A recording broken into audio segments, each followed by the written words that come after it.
업계에서 유명한 분을 회사 임원으로 모셔왔더니 매출이 좋아졌습니다. 하지만 일할 때 폭언이 너무 많아 다른 직원들이 계속 퇴사를 합니다. 아무리 총명하고 사려가 깊었어도 자신의 죽음이 가까운 것을 모르는 것은 그가 평소에 남을 비난하기를 좋아하기 때문이며, 아무리 언변이 뛰어나고 식견이 넓어도 결국 그 사람이 위험한 상황에 빠진 것은 남의 잘못을 들춰내기 좋아하기 때문이다. 아무리 능력이 탁월한 사람이라도 남을 비난하기를 좋아한다면 결국에는 큰 화를 입게 된다. 능력과 인품은 서로 비례하지 않는다. 능력이 좋은 사람은 자연스레 성품까지도 좋을 거라 생각하지만 사실은 그렇지 못한 경우가 많다.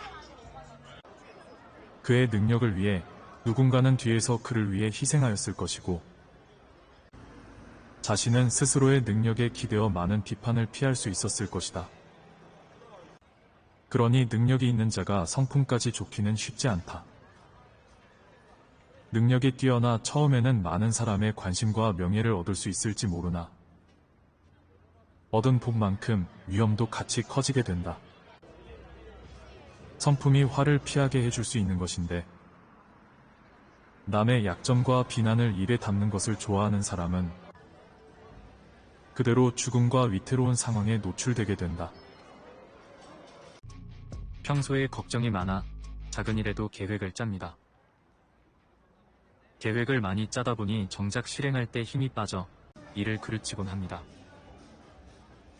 100년도 못 사는 인생에서 사람들은 부질없이 1000년의 계획을 세워 스스로 근심에 빠진다. 아무리 좋은 계획이라도 계획은 언제나 바뀌게 되어 있다. 세상은 한치 앞을 알 수 없을 정도로 복잡한데 어떻게 1000년 뒤를 알 수 있겠는가? 앞날을 내가 품으려고 하면 할수록 그만큼 나의 근심은 늘어날 수밖에 없다. 그대는 100년을 살기도 힘들다는 것을 잊지 말라. 인생을 즐기는 것에도 때가 있다. 오늘의 즐거움을 버리고 왜 내년을 기다리는가? 누구는 먼 훗날을 기대하며 돈을 애지중지하고 살지만 쓰지도 못하고 죽어버리는 인생이라면 사람들의 비웃음만 사게 된다. 영원히 살 것이 아니라면 오늘의 즐거움을 놓치지 말라. 아무리 밤낮으로 일을 해도 가난을 벗어나기 힘듭니다. 불편한 생활도 힘들지만 제가 너무 무능한 것 같아 더 자괴감이 듭니다. 어리석고 고집만 있는 귀머거리 중에도 호화로운 부자는 있다. 지혜 있고 총명하지만 궁핍한 삶을 사는 사람도 있다. 오는 해와 달, 날과 시에 따라 정해져 있고 부귀와 가난은 하늘의 뜻에 영향받는다. 가난이 그대의 잘못이라고 생각하지 말라. 스스로 부자가 되었다고 생각하는 사람도 있지만 그것은 하늘의 운이 함께 했기에 가능한 것이다. 자신의 부귀가 하늘의 도움이라는 것을 모르면 결국 화를 입게 된다. 그러니 가난으로 상심하지 말라. 하늘의 뜻은 쉽게 알 수는 없지만 그대는 평소에 주변 사람에게 덕을 쌓아 하늘의 운이 그대에게 향하도록 하라. 지금 당장 삶이 궁핍한데 하늘만 보고 있기는 힘듭니다. 가난을 벗어나는 다른 방법은 없습니까? 가난을 벗어나려면 가난에 처하게 된 이유를 알아야 한다. 가난한 집은 3가지를 낭비하고 있다. 첫째는 창고가 새고 넘치는데도 덥지 않아 쥐와 새들이 어지럽게 먹어대는 것이다. 내 수중에 들어온 불을 제대로 관리하지 못하면 결코 부가 쌓이지 않는다.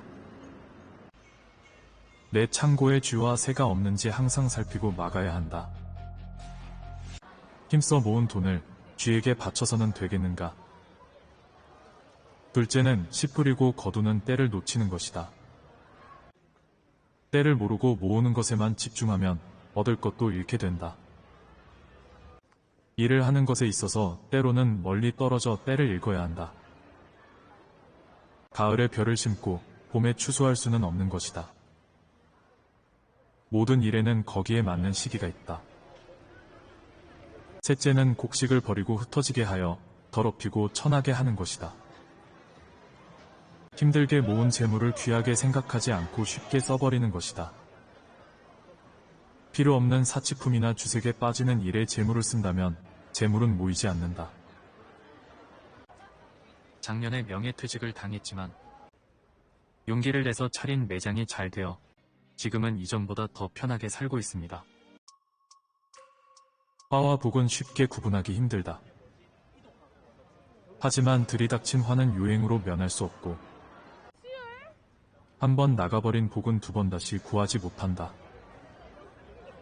항상 내 주변을 관찰하고 사람을 귀하게 여겨라. 그 사람이 화가 될지 복이 될지는 알 수가 없다. 복이 될 사람을 화가 될 사람으로 만들지 말고 덕을 미리미리 쌓아 복된 사람으로 만들어라. 화가 되어 위기에 빠졌을 때는 이미 늦었다. 이미 엎질러진 물은 다시 담을 수 없다. 이번에 이직을 했는데 사내 정치가 심해서 사람들이 모이면 자꾸 헌담을 합니다. 백옥을 진흙 속에 던져도 그 빛을 더럽힐 수 없고 군자는 혼탁한 곳에 갈지라도 그 마음을 더럽히거나 어지럽힐 수 없다. 그러므로 솔라몬은 서리와 눈을 견디어내고 현명하고 지혜로운 사람은 위기와 고난을 건널 수 있다. 사람들에게 휘말려서 같이 남을 흉보게 되면 결국 그 화를 본인이 입게 된다. 설령 다른 사람의 허물이나 과실을 듣더라도 결코 입 밖으로 꺼내서는 안 된다. 상대의 잘못으로 서로의 결속을 꾀하는 일은 수준 낮은 방법에 불과하다. 그러한 일이 반복되면 결국 헌담을 하는 사람끼리도 서로 믿지 못하는 상황이 된다. 그러니 그대는 그러한 사람들을 멀리하고 진흙 속의 백옥처럼 입과 마음을 지켜야 한다. 여기까지의 대화는 명심보감의 내용을 재구성하였습니다. 일을 책임지고 잘하려는 사람은 자기 기준을 다른 사람에게 요구하게 됩니다. 성과를 내야 하기 때문에 그 사람의 능력과는 무관하게 달성해야 하는 목표만 강조하는 일이 많아집니다. 이런 시간이 길어질수록 혼자만 바빠지고 다른 사람들은 수동적이고 일을 피하는 데 급급해집니다. 그러다 보면 목소리가 커지고 이내 심한 말들이 나오기 시작합니다. 내가 사람을 보지 못하고 성과만 본다면 결국 더 큰 손해를 보는 건 자신입니다. 결과도 중요하지만 가치 있는 사람을 소홀히 하면 성공은 불가능입니다. 그렇다면 가장 뛰어난 능력은 전문성이나 기술이 아닌 성품이 아닐까요?